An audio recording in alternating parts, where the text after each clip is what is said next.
guest, Ntare Guma Mbaho Mwine, a Ugandan actor who stars opposite Taron Egerton in the highly anticipated new Apple TV series Firebug. Now, this is out in 2025. It's not out yet, so we're still anticipating that. Now, he also played Detective Raymond Griggs in the Netflix hit series The Lincoln Lawyer, and numerous films. Now, his short film, Kohani, won the main prize for Best Achievement in directing at the Oscar-qualifying international Kurzfilmtage Winterthur in Switzerland, and was nominated for the Grand Jury Prize for Best Short Film at Slamdance. Now, Mwine is gearing up for a 2024-25 film festival run for his upcoming documentary feature, Memories of Love Returned, that spotlights the life and work of the late, great Ugandan photographer Kibate Aloysius Salongo, I hope I said that right, which Steven Soderbergh is executive producing. Now, this film already won the Best Documentary Feature Prize at the Silicon Valley African Film Festival 2024, and we have a look at the trailer for you to enjoy. I am coming.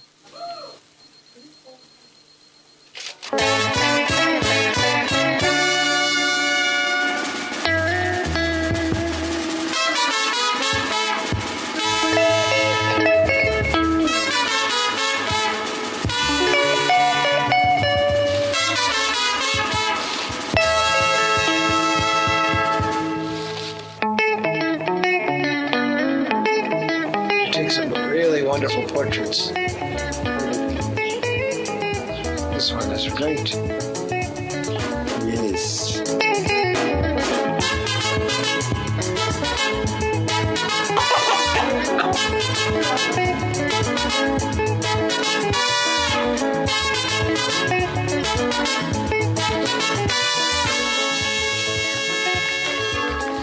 You've taken photographs, very important photographs, but the way they're being taken care of, they won't last.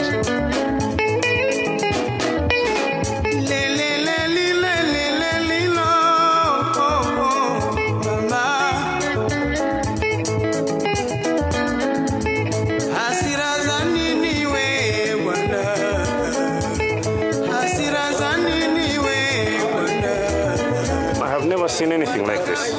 Nothing like this. Looking at all these pictures, it's something else. This guy took very many pictures.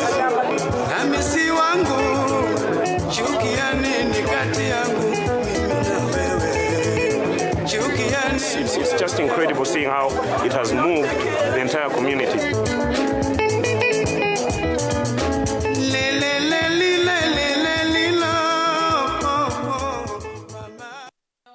Get it. Memories of Love Return. Ntare joins me on the show. It's so lovely to have you. And I would even say, looking at that trailer, that you started filming 22 years ago. Yeah.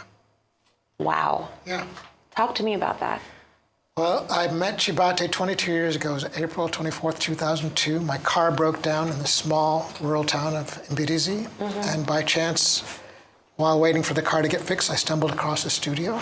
He was in, and he showed me all these incredible photographs dating back from the 1950s. So this chance car breakdown led to this 22-year journey that changed our lives in ways that we're still processing. Oh my goodness. You see, I mean, I think when it comes to documentaries like this, there's such a deep sense of appreciation for it, because then you think of the fact that this is a man who was a great photographer, who's late now, his soul rest in peace, but literally it's the memories of love, because in every shot there's some elements of love in that, and I see you move around with your camera as well. So how much of an inspiration was he to you in your life? Kibate was a huge inspiration. There's artists who work and are not looking for exposure. They just paint and they never show their work. They just do it because they love it. He was a photographer who did his work because he loved it. He never exhibited his work. He never made a book, went to publishing. So when I met him, I said, your work is incredible. We had to find ways to celebrate it. But unfortunately, he had passed away before I was able to keep that promise. So this documentary is a way of celebrating his work, continuing that promise. And I was born in the States, but my parents are both Ugandan, and I often think about what my life might have been if I had been born and raised in Uganda. And I could have been Chibate. Yeah. You know, I could have been a rural photographer, having a little studio, shooting, and I see a parallel life in him. I think that's been part of the connection with him. You know, I can only imagine. I mean, literally, this is art imitating life, like in every sense of the word. Now, of course, I can't believe I almost didn't mention welcome to Nigeria. Is this your first trip down here? No, I think this is my 4th trip to Niger. I like that. Specifically Lagos, that's where you come to. I've been to Lagos, Abuja, Port Harcourt. Okay. So I've seen a bit. So what is your sense, what's your experience, you know, of these cities, you know, how would you describe your experience in Nigeria? It's been incredible to see how the festival has grown over the last 10 years. The scope and scale of the festival, the vibrancy. I think I've seen more people creating content in Lagos than I've seen any time at any place, anywhere. People are on their phone recording. So it's really an exciting place. And I think, you know, it's no question why Niger has dominated the music scene, dominating in the film now, dominating in television. It's just the pulse is here. So it's really exciting to be here, premiering my work for the first time on the continent. The film premiered in London last week.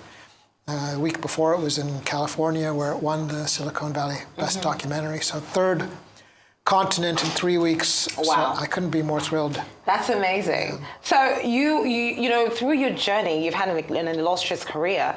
You know, you've delved into various facets of the filmmaking space, you know, from acting to producing to now directing. You know, so what would you say has been the major inspiration for diving into different facets of the industry through your journey? Yeah. Well, if I'm not in front of the camera, I feel just as comfortable behind the camera. So really, it's just a matter of, I love telling stories in whatever way possible. So, you know, there's lots of downtime as an actor. So I try to take advantage of that and be shooting during the downtime, whether it's just shooting simple stuff, short films like the one that had won the Best Documentary Feature at Vintature, to working on this 22-year project. I just love telling our stories. Yeah. Because if we don't tell our stories, you know, no one else will. No one else will. And often these kind of stories from the 1950s and stuff will be forgotten or lost. And I think that was the magic of the film, was the community and the world, people seeing photographs, people reuniting with photographs. We now spend so much time on our phones taking pictures, but do we think those photos will survive 20, 30 years from now? No. With our kids be finding our old phones and finding them going through? So I think about that, and that's what this film captures, is the importance of reconnecting with these lost images. Look at that, you know. Again, it's almost mind-blowing to look at, but you just mentioned a very, very valuable point, the fleeting nature of the digital age that we are in, where everything is so fast-paced. Now we're finding ways to accommodate the shorter attention span that a lot of creatives equally have, not just creative, but people in general. So then everything thrives in 60 to 90-second videos, and getting people to really appreciate the dexterity that goes into creating a full-length 14-minute documentary, or 25, or even a 45-minute documentary, I would say. It's almost difficult, because that search for knowledge, I mean, everyone just wants, can you give it to me in 90 seconds? You know, can you do that? So talk to me about the difference, because I would say you've enjoyed both sides of it. You know, looking at when you started in the industry and now, how would you say you're able to balance both while maintaining the person that is authentically you? Oh, thank you. Well, I think the connection that people have with their photos, with their phones, I mean, it borders on an addiction, right? Where they can't stop, they want to pick up the phone to see what's there, but it speaks to the power of storytelling. It's like we can't be disconnected from a story or from a photo. It's the power of those things that pulls us in. And it's incredible that, you know, that these things are now so easily sent and shared from around the globe. But we're at a scary place where you can drop your phone in the toilet by accident. I know. And everything is gone. Yeah, or it can be a simple thing where you know, all these memories can be erased. And I think that's what this film speaks to, and what it's important for us to be creating and telling our own stories. And I've been fortunate to be able to work as an actor, and that's helped support my work as a filmmaker. My first leading role on this TV series, The Shy. Yeah, The Shy. Yeah, I played Ronnie, and my first paycheck went towards digitizing Chibate's negatives. Wow. Yeah. So I've sort of pulled out of one pocket to put into another. Yeah, try to. But I mean, I think that also speaks to diversifying as a creative. Yeah. Now, obviously, you're an actor, but clearly there's a lot of you in other sides of the creative industry. So talk to me about that. Apart from acting, clearly you're a photographer, but is there more to you that we don't even know? Yeah. Well, I think as an artist, really, you have to wear multiple hats to survive in this No business. pun intended, wearing a hat. Yes. But you really have to, it's hard to just do one thing and get by. So I think for a while, people knew me as a photographer. I had shot the president of HBO's daughter's birthday. I got hired to shoot that, and this was like 20 years ago, and it was wild to be that close to the head of HBO, and I'm an actor, but I was not like, I couldn't really say I'm an actor, because I was there to take photos of it. Take photos? Yeah. Wow. So you have to sometimes use different skills to sort of survive. And I've been grateful to have been surviving and thriving in this business, and was able to create this piece and be here sharing with you, talking about new projects, old projects, and never sort of resting on the past work, never resting on past successes, just because you always have to stay hungry.